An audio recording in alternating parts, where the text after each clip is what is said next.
नमस्कार, आप देख रहे हैं प्रभा साक्षी का बेहद ही खास कार्यक्रम चुनावी खुराक। जैसा कि आप सबको पता है, उत्तर प्रदेश में 4 चरण के चुनाव संपन्न हो चुके हैं और 5वें चरण में अयोध्या से लेकर प्रयागराज तक घमासान मचा हुआ है। इसमें कांग्रेस की परंपरागत सीट अमेठी भी शामिल है, जिसमें कांग्रेस को साल 2019 में करारी हार का सामना करना पड़ा था और राहुल गांधी अमेठी से हार गए थे। ऐसे में अमेठी में अपनी जीत को दर्ज कराना कांग्रेस के लिए सबसे बड़ी चुनौती होने वाली है, क्योंकि 12 जिलों की तकरीबन 61 विधानसभा सीटों पर 27 तारीख को मतदान होगा। अंकित, क्या कुछ चुनौतियां रहने वाली हैं तमाम राजनीतिक दलों के सामने? देखिए, जिन क्षेत्रों में 27 फरवरी को मतदान होंगे 5वें चरण के तहत, उनमें जी। कुछ हिस्सा अवध का है, कुछ हिस्सा पूर्वांचल का है, कुछ हिस्सा तराई क्षेत्र का है, कुछ जी। हिस्सा बुंदेलखंड का है और कुछ हिस्सा चित्रकूट का है। जी। तो धार्मिक नगरी भी है, शहर भी हैं, इसके अलावा वो क्षेत्र भी हैं जहां उपज अच्छी होती है। तो कहीं न कहीं ये वो क्षेत्र है जहां भाजपा ने सबसे ज़्यादा फोकस किए थे 2017 के बाद से। कुल जी। मिलाकर देखें तो जिन क्षेत्रों में चुनाव होने हैं उसमें अयोध्या भी शामिल है, आपने जैसा ज़िक्र किया कि अमेठी भी है और साथ ही साथ प्रयागराज भी है और कई दिग्गजों की किस्मत दांव पर है, जिसमें उप मुख्यमंत्री केशव प्रसाद मौर्य का भी नाम शामिल है, जो कौशाम्बी जिले सिद्धार्थ के सिंह। सिराथू सीट से चुनावी मैदान में है। इसके अलावा जी। सिद्धार्थ नाथ सिंह भी इसी चरण में वोट में जाएँगे। तो कुल मिलाकर देखें तो प 5वां चरण अपने आप में इसलिए महत्वपूर्ण है क्योंकि 61 सीटों पर लगभग चुनाव होने हैं और लगभग 50 से ज़्यादा सीटें भाजपा ने 2017 में इसमें जीत हासिल की थी। तो जी। कहीं न कहीं भाजपा को उम्मीद है कि जो पश्चिमी उत्तर प्रदेश में उसे अगर कुछ नुकसान हो रहा है, तो पूर्वी उत्तर प्रदेश में जैसे-जैसे मुकाबला शिफ्ट होता दिखाई देगा, भाजपा को फ़ायदा होगा। ये पार्टी की उम्मीद है क्योंकि भाजपा को भी ये लगता है कि पूर्वांचल में पश्चिमी उत्तर प्रदेश के प्रति देखा जाए तो वहाँ नाराज़गी योगी सरकार के प्रति थोड़ा कम है क्योंकि योगी भी जी। पूर्वांचल से आते हैं और उधर मैनेज करना लोगों को आसान इसलिए भी हो सकता है क्योंकि उधर थोड़ी-सी आबादी जो है वो घनत्व के हिसाब से देखें तो ज़्यादा है और साथ ही साथ उधर जो फ़ायदे पहुँचे हैं, ख़ास करके प्रधानमंत्री आवास योजना के तहत या फिर उज्ज्वला योजना के तहत, बिजली योजना के तहत या फिर राशन योजना के तहत, उसका लाभ भाजपा को डायरेक्टली मिल सकता है। जी। अंकित, मेरा सवाल आपसे ये भी है कि जब साल 2019 में कांग्रेस अमेठी से हारी थी, तो उसके हुँ। बाद वहाँ पर कांग्रेस के दौरे कम हो गए थे।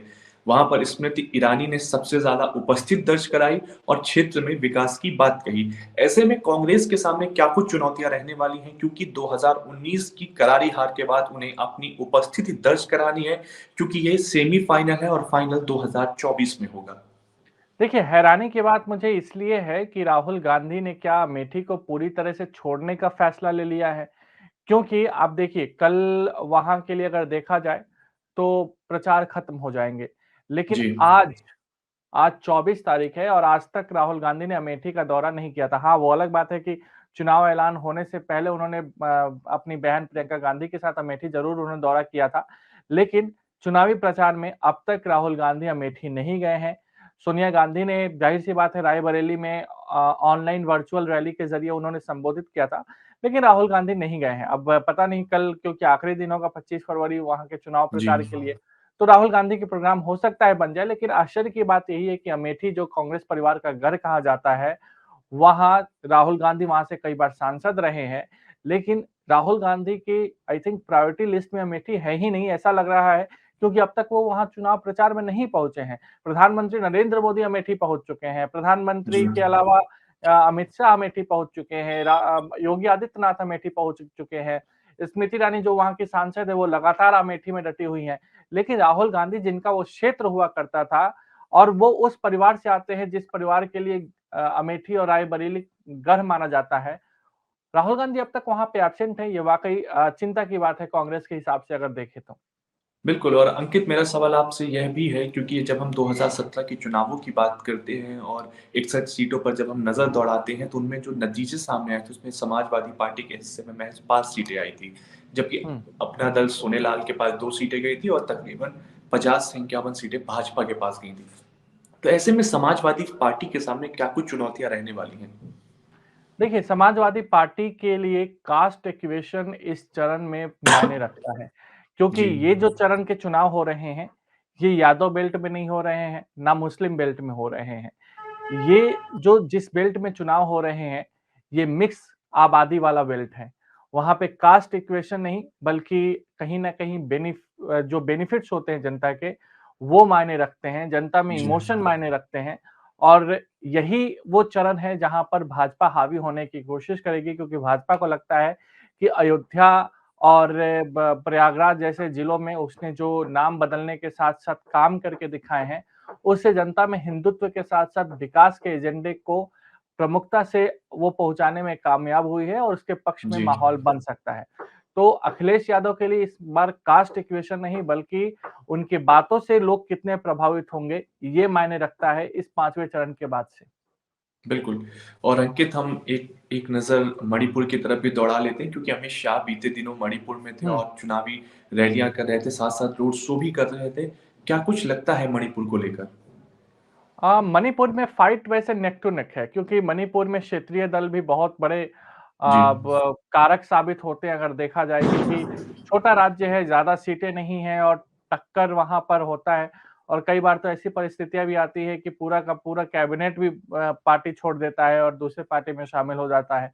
तो मणिपुर में भाजपा ने जिस तरीके से ताकत झोंकी है, क्योंकि प्रधानमंत्री नरेंद्र मोदी खुद मणिपुर का दौरा कर चुके हैं।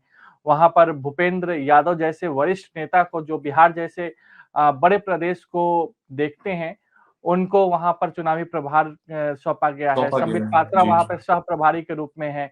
हिमंत बिश्व शर्मा लगातार मणिपुर में डेरा डाले हुए हैं। एन बीरेन सिंह अपने स्तर पर लगातार प्रयास कर रहे हैं। तो इतना तो तय है कि मणिपुर के चुनाव को भाजपा लाइटली नहीं ले रही है। भाजपा ये बताने की कोशिश कर रही है कि छोटा चुनाव हो या बड़ा चुनाव हो, कोई छोटे राज्य का चुनाव हो या बड़े राज्य का चुनाव हो, तो फिर हम कांग्रेस हमेशा की स्थिति क्या गंभीरता है से वहाँ पर? चुनाव राहुल गांधी देखिए, सब कुछ राहुल गांधी और प्रियंका गांधी के ही इर्द-गिर्द दिखाई देता है। जी, राहुल गांधी मणिपुर गए थे, लेकिन उनके रैली के बाद क्या वहाँ पर कांग्रेस में जान आई है? क्योंकि वहाँ कांग्रेस बिखरी हुई सी दिखाई दे रही थी जो कुछ दिन पहले। क्या वो एकजुटता देखने को मिल रही है? ये बड़ा सवाल है, क्योंकि कांग्रेस में कहीं न कहीं जो आपसी विवाद है ना, वो उसके नुकसान का सबसे बड़ा कारण कुछ राज्यों में बनता दिखाई दे रहा है और बिल्कुल, कहीं ऐसा ना हो कि मणिपुर में भी एक बार वो दिखाई दे। तो बिल्कुल। इसलिए कांग्रेस के लिए सबसे ज़्यादा ज़रूरी है कि हाँ, वो मजबूत होकर, एकजुट होकर चुनाव लड़े। नतीजे जनता के हाथ में है, जनता जिसके पक्ष में वोट करेगी, लेकिन हमारा जो काम है कि हम मजबूत होकर चुनाव लड़ें, हम एकजुट होकर चुनाव लड़ें, वो करने की कोशिश कांग्रेस को करनी चाहिए।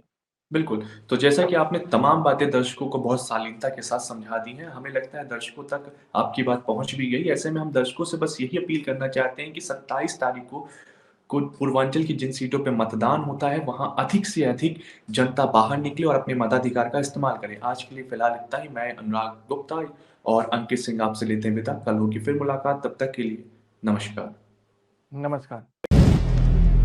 अगर आप भी लेना चाहते हैं देश दुनिया की तमाम जानकारी तो आज ही सब्सक्राइब करें हमारे चैनल को।